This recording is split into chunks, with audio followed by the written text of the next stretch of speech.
एक ऐसी कहानी हम आपको सुनाने जा रहे हैं जो लगेगा कि नहीं कुछ अद्भुत है, कुछ अलौकिक है, अलग हट के। न रामायण बा, न महाभारत बा, और न आज के एक कहानी से मिलता जुलता भाई कहानी बा ऐसन विरह का शीर्षक मिली महाकाल। जरा गौर करेंगे चार लाइन भूमिका में कवि जी ने भाव दिया मौत क्या है, मौत है क्या। याद रहे बाबूजी सबको जानना है।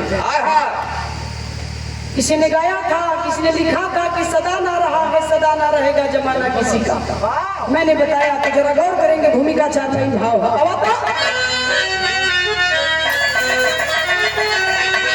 तो मौत है महबूबा साथ ले जाएगी, जो भी आया यहाँ उसको निश्चित है जाना।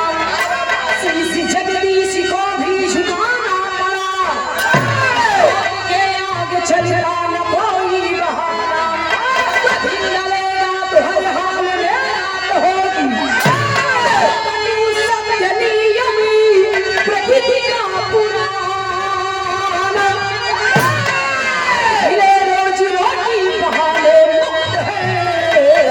सियारा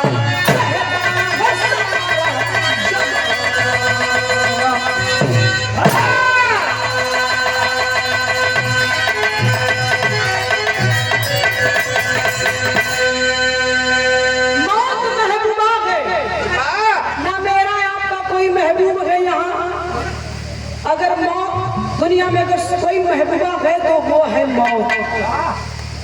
सबकी महबूबा मौत है, यही सत्य है और ये अंतिम सत्य है। एक महबूबा बनेगा प्रेमिका बनेगा वो तो है आज निकाल छोड़ देगी, लेकिन मौत महबूबा ऐसी है जो किसी को बख्शने वाली नहीं है। फिर आप जरा गौर से सुनेंगे, ये काशी की बात है, बनारस काशी का चर्चा हम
जोने में आदमी फंस के जिंदगी गुजार देना, राम के नाम में भुलाए गए, लेकिन बिना राम के नाम बेड़ा पार ना होने वाला है। ये सच्चाई है, दुनिया के लोग जाने लो लेकिन फिर भी माने ना।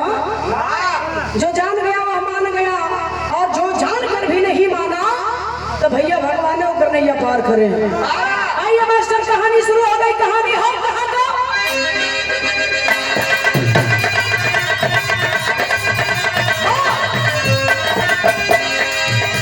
काशी नरेश विक्रम सोया खराब में, काशी नरेश विक्रम सोया खराब में, एक चोर चला चोरी करने के भाग में।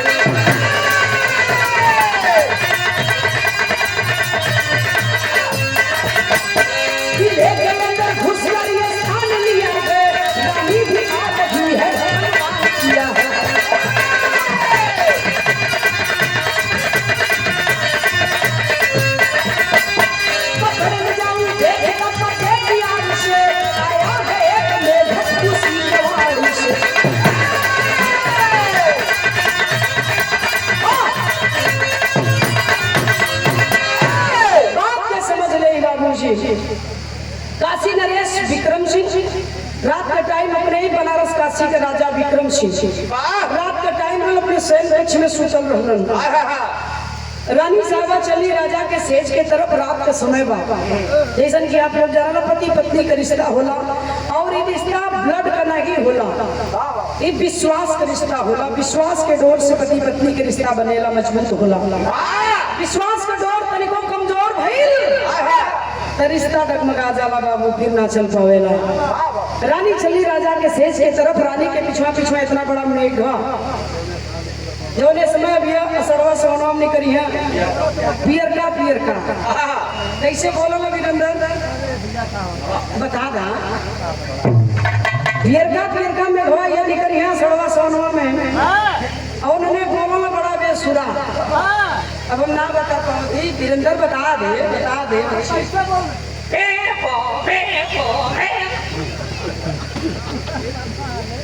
यही वजह तो हम परेशान रहिए कि तू बता दा कलाकारी जकरे रहो के अपन कला प्रदर्शित कर देवे चाहिए। ए बढ़िया नमूना पर कोई 1 रुपया पुरस्कार। वाह, इतना सिफारिश में तू बोलला बच्ची, ऐसे 1 रुपया देती, पहले बोलो तो 100 रुपया दे देती। बात के तनी से समझ नहीं बाबू। रानी साहबा चली राजा के सेज के तरफ। रानी के पिछों में घवा कुदत जाता। रानी में घवा के ना देखली, केवाड़ के पल्ला अपन झटका में बंद कैली। अरे बाप रे बाप, ला के लगे गई नहीं, मामूली बात नहीं है। तूफानी चच्चा यार, जब बंद की थी केवाड़ नीचे ताका तो मेघा पर नजर चल गई। रानी कली आ रहा, इतने साफ सुथरा महल में मेघा कहाँ से आ गए? मेघवा के इतना बड़ा थरिया, तब तक फूले का पितरी का कैसा का बर्तन है, इतना बड़ा पितरी का फूले का थरिया देखकर बड़ी हुई थरिया से रानी मेघवा के तोप देख लेगी। जाय के राजा के सेज पर बैठ गई। जब जाय के राजा के सेज पर रानी बैठल है, उस समय में कवि जी लिखत हुआ यार, राजा सुतल हुआ रानी सेज पर बैठल है, और वही रानी राजा के सेज कक्ष में बहुत बड़ा चोरी करे की नियत से आओ यहाँ आप लोगन का स्वागत बटे। एको जाने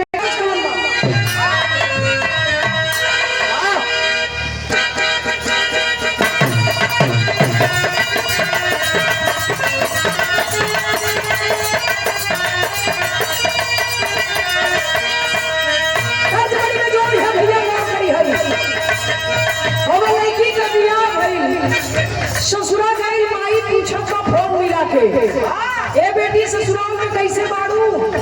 लइकिया कहलस कि माई मत पूछ। का कहे मास्टर?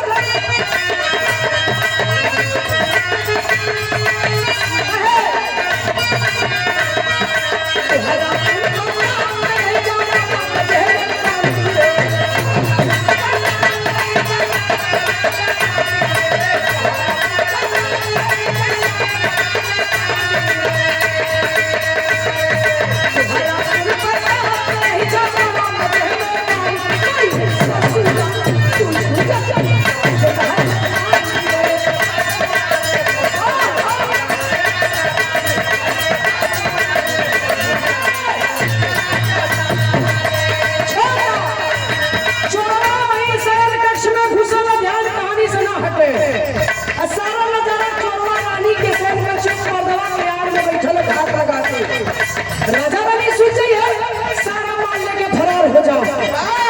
यार रानी राजा के सेन पर बैठत है अब तब मेघवा के टोकरी में घवा में छोड़े लगल कूदे लगल फल गई राजा का नहीं। राजा पूछत हुआ का पूछत हुआ रानी से राजा कहा रानी कहे चहरा के बाकी हो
राजा कहा रानी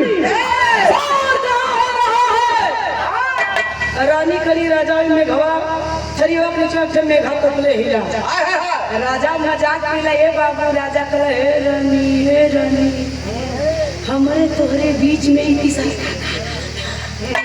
देखा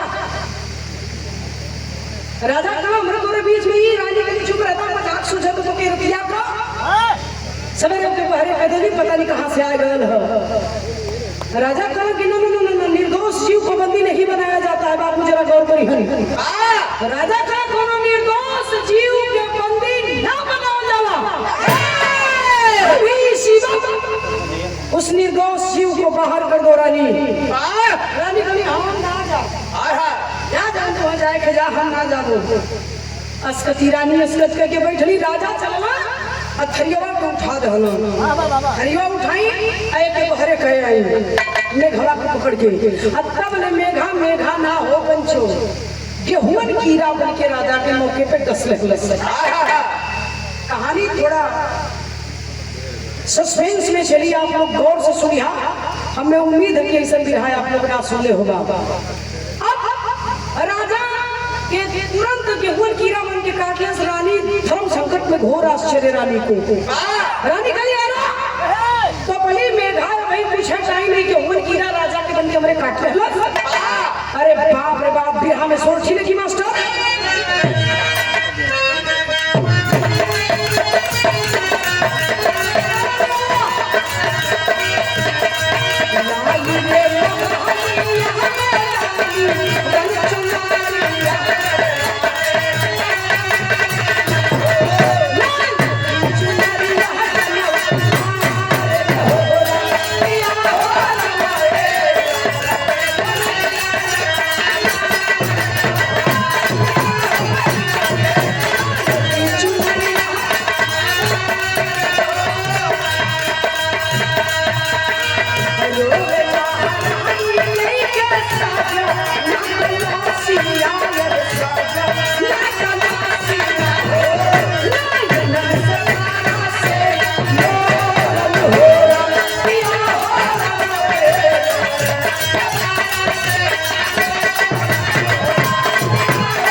गई। कीरवा कटलस मौके पर कुछ है पल बीतल राजा का मौत हो गई। रानी रोवत है, तमाम प्रजा संतरी मंत्री सब महल में जुटल बा और चोरवा सारा नजारा देखत बा। चोरवा कहत की हे मन जिंदगी भर चोरी कैली लेकिन ऐसा नजारा ना देखले रहली। रानी तोपली मेघाई कीड़ा बन के राजा के काट रहलस। काट के कीड़वा भाई रुकल ना तनी गौर करिया, रुकल ना एको पल ना रुकल। काटला से काट के तुरंत खिड़की का रास्ता पकड़लस, बहरे निकल गए। यार भीड़ लगल बा राजा के मौके पर मौत भई बा। काशी नरेश के दीदार लोग करत हुआ। रानी लाश लेके रोवत है, तनी ध्यान दिया। चोरवा वही भीड़ को फायदा उठौलस कि अब कहां से आई बा, भिड़िया में के चिन्हत ना। वही भिड़िया के फायदा उठौलस, चोरवा महल से निकल गए। अब महल से निकल के गए वही कीरवा का पीछा कैलस। ध्यान दिए आप लोग, वही कीरवा का चोरवा पीछा कैले। मास्टर का तर्ज बदल गई मास्टर है।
चोरवा कलश के रे बाप रे बाप, मेघा बन के राजा के महल में गई, कीड़ा बन के राजा के काट लेहलस। आई जंगलवा में जब आइल ह तई मेहरारू को रूप बना लेहलस। बाप रे बाप, पूछा चोरवा का कहले ह तो बनाना के कर दुल्हनिया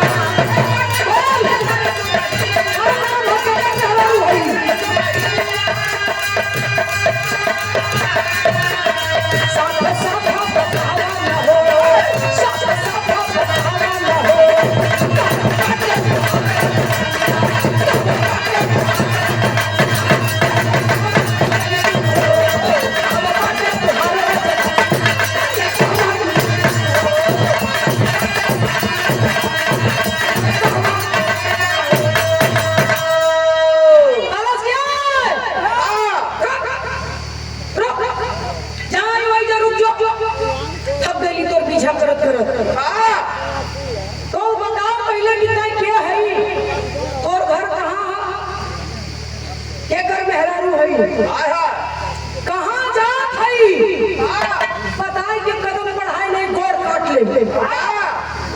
जल्ला दुकानी चोरवा कहीं मत देखा, तोहरा मदिन वीर रहे। अलस के रुक बताए के आगे कदम बढ़ाए नहीं गोरवा काट ले। रुक गई। जब रुका तो चोरवा यही तरफ वहां फैलौलस। फैलाए के कलश की बताओ कौन है। मेघा बन के राजा के महल में गईली त कीड़ा बन के राजा के काट चली रे। जब जंगलवा में गई तो मेहरारू को रूप बना लेली। कौन हई? अरे बाप रे बाप, जब वहां फैला के सही पूछले है चोरवा तो ऊपर नीचे ताकत है। मेहरारूआ ऊपर नीचे कैसे ताकत है तूफानी जानत हुआ? जैसे कबो कबो तू ताकत ट्रैक्टर का बत्ती नहीं है। कैसा टक्कर के पत्ती नहीं है इनकर आंख टक के बत्ती फेल है वाह तो ट्यूबलाइट मुझवा दिखा इनकर मुंह देख ला लोगन भैया मुंह का बात है इनकर नियर जितना मर्द रहल करिया छिछुनर हम मेरा रूप आ जाला सुन्नर सॉरी मत हमारे नियर जोन मेरा इनकर मतलब फुहरवा पा जाली नहीं कोई ना आवा तो ढेर महाफुहर होगा फुहर तो कम हो ए भैया ए तरह ना आप फैलौले बा मेरा रू से जब पूछे लगल तो ऊपर नीचे ताकत से मेरा हुआ कलश की जाना चाहत हुआ कि हम क्या है ना जाना चाहत हुआ हम क्या है ना हां बताओ कौन है के ए भैया सिटिया दे दे कहां गइला नहीं कम पैदा ना भैया मैं कम पैदा है के सिटी देख बा देखा बोलो भैया हम तो सिटी देख बा साउंड वाला भैया एक कम करा चला तनी से कम करिया ढेर मत करिया हालो हालो राधा आप देखा फेल का मास्टर तुम तेरी लगाओ अरे करना मत बताई रंगना करना मत बताई रंगना अरे काल के नाम से जाने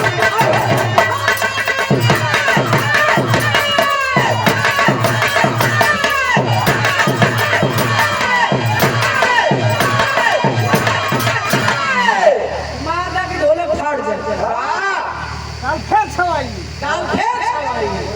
और ना छवाए लगे ना बजे लाए भेद तब का बजी ए भैया कलश के हमके महाकाल के नाम से जाना दुनिया करना तब बताई रनिया कला जाना जात हुआ हम के हैला कला हां कला काल हैला महाकाल हैला हां देवा रास्ता तोर उमर भइल बचल जाई के झीले चढ़ले हालन हाले जाई के नहा खा ले झीले हट छोड़ हमारा रास्ता जब ये सुनला चोरवा की काल महाराज खड़ा हुआ साक्षात तो गन गन गन गन कांपे लगल मालूम पड़ल कि बेचारा गर्म पानी छोड़ दे कांपा कलश की एक बात सुना चोरवा कहत काल से कलश की एक बात सुनला का कहले मास्टर कर बदल जाई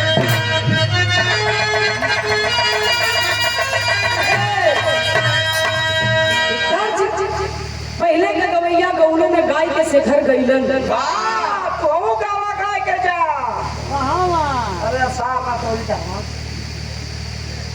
सारा नाथ जाई भैया जरा मत और चाहिए यही हमके ऊपर पहुंचावे के जुगाड़ में लगल हुआ नहीं तो जाओ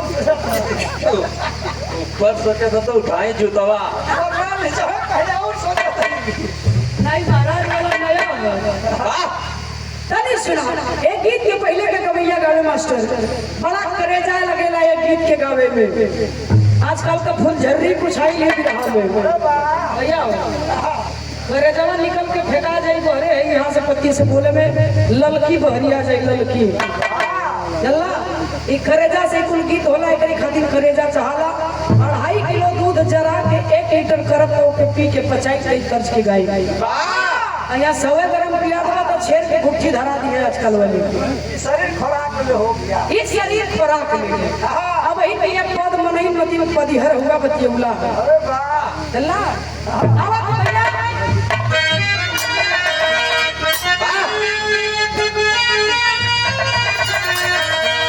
छपरा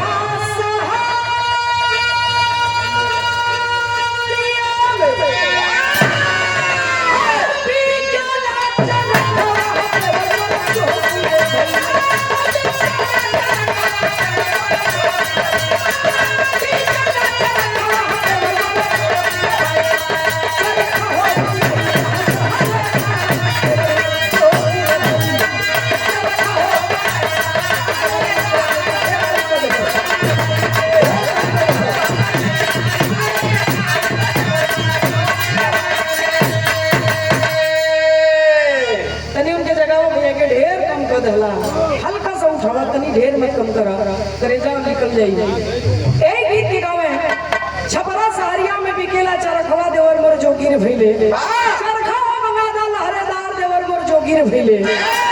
लेकिन यही गीत के स्वर्गीय राम उस्ताद, बुल्लू उस्ताद, ये लोगन का जब जमाना रहा, शिवमूर्त उस्ताद, बेचन उस्ताद, ये लोगन का जब जमाना रहा भैया हो तो यो लोगन गावे। कहाँ गावे मास्टर? तो कहवा चुनावा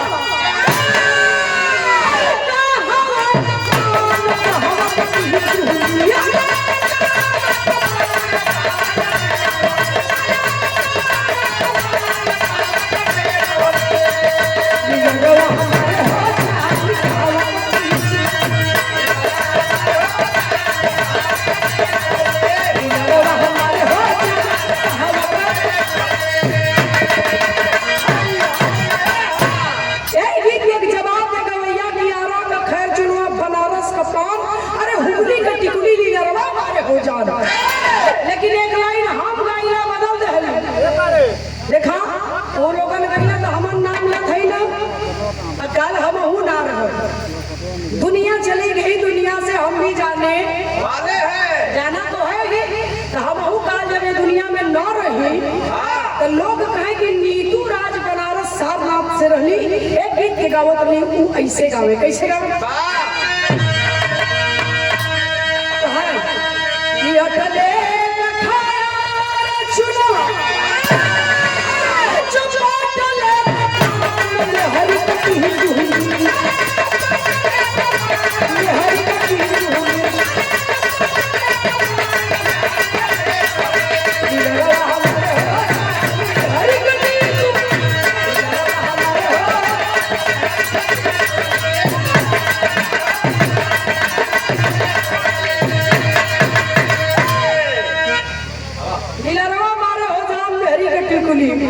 केहू केतनो कुछ कह ले, केतनो केहू के मेहरारू देख ले, लेकिन जब पेट भरी है भैया तो अपने से भरी।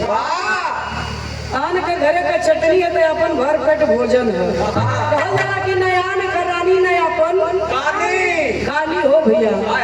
उनके का आंकड़ा दिखावत हुआ।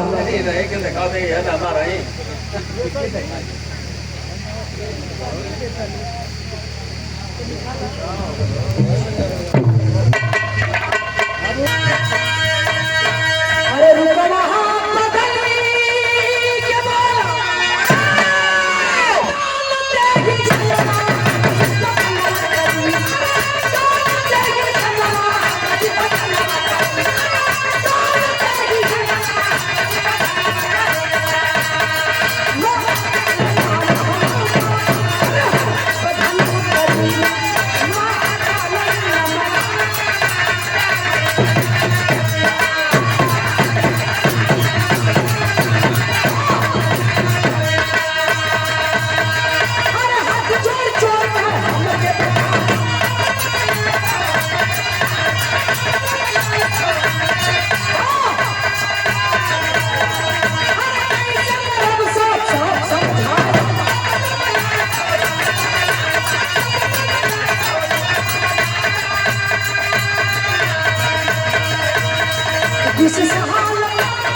दर्ज 3 ठनों तीनों की एक बात को जवाब दे दे। कल कलश की बोल क्या मानना चाहता है? कलश की हमार भेंट तो से कब कहां कौने रूप में मुलाकात हुई? छोरवा का काल से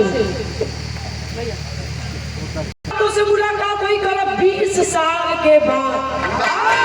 काल कहा था छोरवा से कल 20 साल बाद ही पेड़वा पर यह रानी जवन राजा काशी नरेश विक्रम के मार के जाती इनकर रानी राजगद्दी पर बैठी राज चली है। यह रानी 20 साल बाद एक पेड़वा पर तो के फांसी झुला दी है। कल फांसी से मरो, कल फांसी के फंदवा पर हम बैठल और मार के दुनिया के दोनों शक्ति तो के बचा ना सकेले।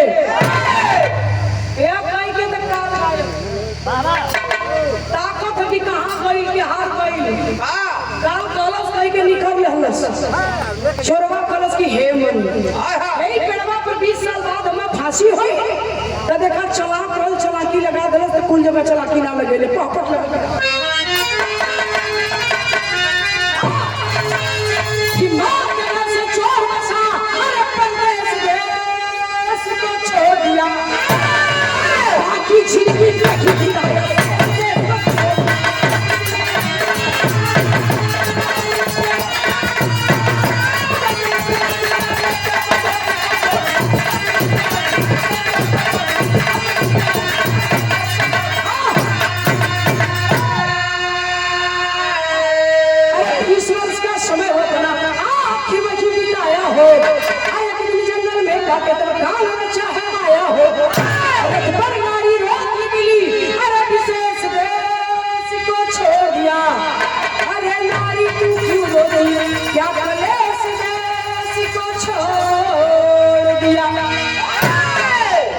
समझला भैया चोरवा कलश की नहीं यहाँ रह न पेड़े पर फांसी हुई न कबो जीवन में मरो मौत के डर से चोर बसा परदेश देश को छोड़ दिया बाकी जिंदगी वही बिताया शेष देश को छोड़ दिया छोड़ दिलस काशी न राम न होई फांसी छोड़ दिलस काशी निकल गए महाराष्ट्र के धरती पर चोरी करना उसका पेशा था चोर रह गए चोरी करते करते करते करते बहुत बड़ा सेठ साहूकार हो गया जब सेठ साहूकार हो गए तो कायदे का धन हो गया धन होला तो मन भी बढ़ला लेकिन धन को बढ़ल नहीं मन को बढ़ल ना ठीक है बाबूजी चोरवा का धन बढ़ल मन बढ़ गया एक दिन जंगल में चला रहा कला आज तनी मौज मस्ती ले जैसे गवैया तनी अगर लोगों से जब खाली हो जाला तो महीना 2 महीना बारिश वारिश ब्रेक लगाला खरमास वरमास तक निकल लेला बम्बई गोवा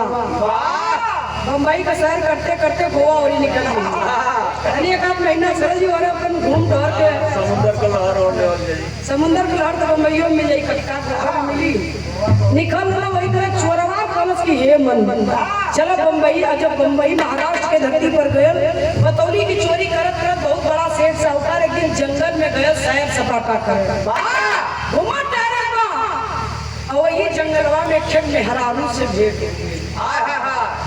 तो राम केवल भाई मेहरारू के देख के तो नीक नीक लोगों को कंठी टूट गई चोरवा कलश की बड़ा दिन हो गया मेहरारू बड़ा दिन हो गई भाई मेहरारू मिल रही जंगलवा में हो घुस करते है वीरेंद्र घुस करते घुस करते घुस करते घुस करते घुस करते घुस करते घुस करते घुस करते ओकरे लगे जैसे तू घुस करते इनके लगे घुस कर ओकरे लगे गल करे देखा ऊ तो चोरवा मेरा मेरा से दो तीन नहीं है कैलाश चले मेरे कलश खबरदार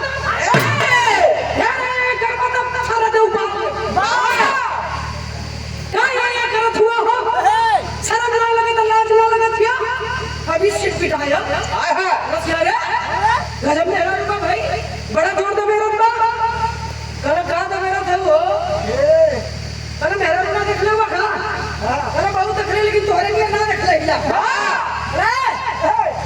अरे मत करा पकड़ के कलाई लेके गई कहाँ अपने पति का लाश रख ले कलैया लेके गई गलत की देखा अपने पति का लाश कातिल कत्ल कई के फरार हो गया वीर बनत हुआ बड़का बहादुर बनत हुआ बड़का मर्द बनत हुआ तो चल के वही मेरे पति के हत्यारा के पकड़ के हमारे सामने लिया था जा के वीर मर्द हुआ तो मर्द रही तो बात पर मर जाइए गलत के मर्द बहुत बड़ा समझा का भूल मत करिए चल बताओ क्या हाल गया तेरे पति का हत्यारा पकड़ के अब आई तो सामने कहते बोल के हाल गया गलत के ऐसे में कोई बाई रक्षा में बैठ जा कोई रक्षा में बैठौला से अपने पति का लाश लेके चलो ये हाल हाल बना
लेके निकल गई। चलल चलल आई महाराष्ट्र के धरती से रथिया ले ले काशी में उतरल है। जब काशी में उतरल तब छाती पीट पीट के लगल रोए, मेरे साथ न्याय किया जाए, मुझे इंसाफ दिया जाए, मेरे साथ न्याय किया जाए, मुझे इंसाफ दिया जाए। काशी नरेश विक्रम का मौत हो गई, रानी राजगद्दी पर बैठली, ध्यान रहे बिरहा पे। खबर रानी के लगे गई, रानी कोई न्याय की गुहार लगा रही है, कोई अबला रो रही है पति की लाश लेकर के, आराम से इंसाफ चाहती है। रानी ने कहा कि दरबार में पेश किया जाए। जब दरबार में पेश हुई, अपने पति की लाश लेके चोरवा साथे साथे हो। रानी कली कौन तेरे पति का हत्यारा है, किसने तेरे पति का कत्ल किया है? कले रानी साहबा न्याय करेंगे, कली बिल्कुल न्याय करो, कहीं इंसाफ मिली, कहीं बिल्कुल मिली, बोल कौन तेरे पति का हत्यारा है? कलश की हमारे पति का हत्यारा कहीं आओ ना तुम्हारे सामने हो। कली क्या हो? मुड़ी घुमा दलस कलश की है, या हमारा पति का हत्यारा है, या हमारा पति का कातिल है। अब तो चोरवा का हवा खराब, चोरवा करा रे मदद करे चलिए घर, कल हमारे पति के कातिल के पकड़े में मदद करा, पति के कातिल के पकड़े में हमारे के कातिल बना दे। अरे हमने के जानत तक ना इला के पति का हत्या कर तो बड़ा दूर का बात बा। चोरवा करे दुहाई रानी का, दुहाई रानी का, दुहाई रानी का, ऐसा ना हो, ऐसा ना हो, हमें की जनता ना इला हत्या कहां से करो? रानी कलीन की हद गुनाहगार, गुनाह करने वाला कहता है मैं गुनहगार नहीं हूं। कल तुम्हें 10 बजे हम फांसी चढ़ा देंगे। तो हेल गई भाई से गिरा रे पानी में भैया। चोरवा कलश की आई हो रानी, धन्य हो रानी, इतना बड़ा फैसला ले ले बिना हमसे जलले सुनले। तो जब फैसला सुनाइए दोनों कि हमें फांसी कल 10 बजे दे देबू, तो 2 मिनट का हमें समय दा, तो से हम अकेले में कुछ बात कर चाहती, आखिरी इच्छा समझ के हमारा आखिरी इच्छा समझ के पूरा कर दिया। हे बाबू बिरहा सुने वाले बाबूजी, अब रानी कलीन कह रहे मुझसे अकेले में बात करो, कलश की बिल्कुल अकेले में बतियाओ चाहती है। रानी इशारा करी, मैदान खाली होगा, कली बोलो क्या कहना चाहते हो? बको बोल क्या कह के कलश की याद कराओ दिन जो दिन राजा काशी नरेश के कीड़ा कटले राजा मर गई ना। रानी कली दुनिया के लोग जानते होंगे मेरे राजा के सर पर दशरथ राजा मर गई ना, कहले जितना हम जानती उतना कोई ना जानत। रानी कली मतलब कले की राजा के सैन कक्ष में सूते बदे जाते हूँ, मेघा तक बड़ा तोरे पीछे कुदत कुदत गए। रानी आवा, अरे ये बात तो हमरे अलावा कोई ना जाना था, राजा तू कैसे जान लीला? कल बहुत बड़ा चोर हिला, पर्दवा की आड़ में चोरी करे के नियत से तोरे सैन कक्ष में हर लली तोरे कमरा में, तू लोग दोनों प्राणी सूची बात सारा माल लेके निकल ले, लेकिन नियत बिगड़ गई, नियति के मंजूर ना रहल। तो कहनी कि तब आगे कला राजा निदिया खुल गई, लोग कहला जो के बहरे पैदा थरिया ना उठोलू, राजा थरिया उठोना, राजा के गेहूं कीड़ा बन के काट लेलस। काट के कीड़ा खिड़की के रास्ते से जब भागल है रानी, तो ये कीड़ा हम पीछा कर लियो, भेड़िया का पैदा उठाते। और जब जंगल में गए तो कीड़ा कीड़ा ना सुंदर मेहरारू को रूप बना लेलस। उससे पूछली कि कौन है? तो कहला काल है, राजा का मौत लिए मार के अपने काम के अंजाम लेके जाते रस्तवा छोड़ देते। वही दिन हम पूछली कि हमार मौत कब कैसे कौने रूप में तो से भेंट हुई? काल महाराज बता दा, तो बतौले कि पेड़वा पर 20 साल बाद रानी तो के फांसी दे दी है। रानी मारे डरन काशी के छोड़ के महाराष्ट्र के धरती पर चल गई। चोरी करत करत करत करत इतना दिन हो गल, हमें का पता कि हमार काल हमके खींच के वहां से यहाँ काशी में लेके आई। बाबू एक बिरहा से सीख मिली, जेकर जहाँ लिखले हुए विधाता वहाँ खींच के मौत लेके जाई। छोरवा कलश में कर मदद करे बदे जंगल में आले घूमत रही, मैं मदद का गुहार लगोला हमारे पति का हत्यारा के पकड़ना आईली, हम खींच के यहाँ लेके आई। हमें के हत्यारा बता दिलत रहे रानी काल हमें मर जाए के दुनिया का कोनो शक्ति हमें बचा ना सके। रानी को घोर आश्चर्य, झरझर झरझर रानी रोवे लगली चोरवा का कहानी सुन करके। लेकिन हे बाबू बिरहा सुने वाले, बारे रानी एक निर्णय ले लेती है, जरा गौर करेंगे आखिरी भाव है निर्णय का लेनी।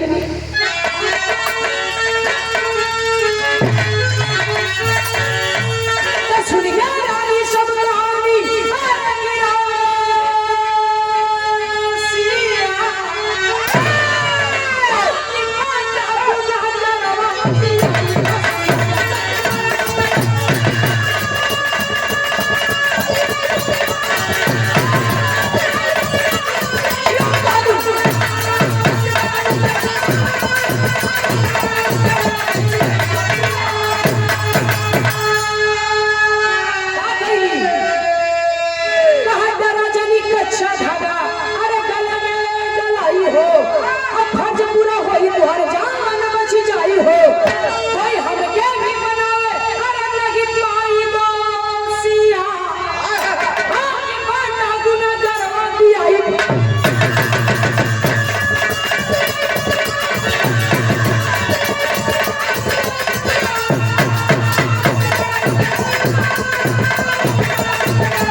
रानी कली की डरो मत, तुम्हारे साथ न्याय होगा।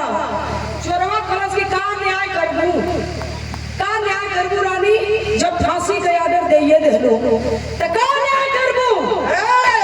कल रानी कली की फांसी हुई, लेकिन संशोधन हुई उनमें।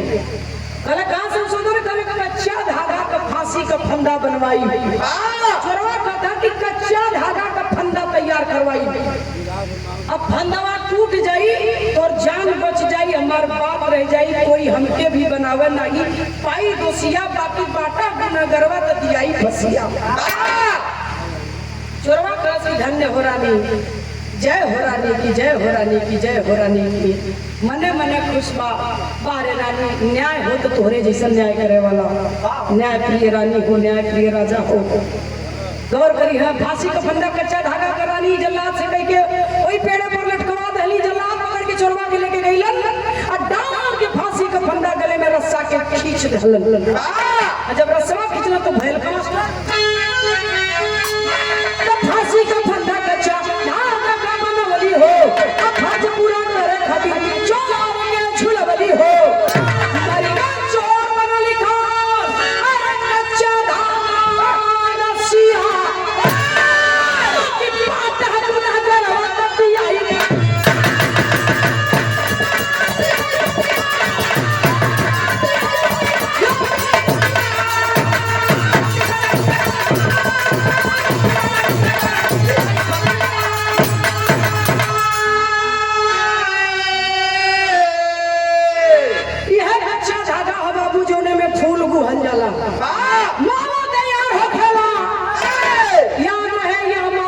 पुष्पहार कभी पक्के धागे में गुथा नहीं जाता है, पक्का धागा में गुथाई तो अमान्य हो जाएगी, मान्य तब हुई जब कच्चा धागा में गुहन जाएगी। यह कच्चा धागा का माला बाबू इतना आरर होला, एक छुआ या छुअता ही टूट जाए, तेरे को जान ना लगी के तोड़े में। यह कच्चा धागा है, यही कच्चा धागा करानी फांसी का फंदा बनोली, जल्लाद पकड़ के ले गया, रस्सा डाल के गले में फंदा खींच देना, मर गया चोर। वही कच्चा धागा काल बन गए, चोरवा का फंदा ना टूटल, कहले का मतलब हिले रोजी बहाने में। जेकर जहाँ जैसे जो रूप में लिखल काल तो कहले वाले की आर मार कहीं पे बैठा रहे, और दुनिया का कोनो हस्ती तो के बचा ना सकेले। फांसी होए तो कोई फांसी के फंदा से उठा के लेके जा, तो कहले ही रहा। लेकिन रानी अपन छनाकी लगोली, चोरवा अपन छनाकी लगा के काशी के छोड़ के महाराष्ट्र चल गए, रानी गली की फांसी का फंदा हमका अच्छा धागा का बनवाई धरोहर टूट जाई तो जान बच जाई, लेकिन केहू का चाल चलाकी लगे होगे वाली जय दिन जेकर जहाँ लिखल दाना पानी जय दिन उठोला के बाद तो मालिक के दरबार में जाए के कहने का मतलब ही है। ते लिए बतौली भैया हो कोई जान न पुलिस भाई के कहिया ले जाई ना। तो कहानी खत्म करते हैं खानदान का परिचय मास्टर। गुरु बिहारी गुरु रमन फिर फूला फूल गुलशन में, अरे श्यामा सीताराम महाराज जी विश्वनाथ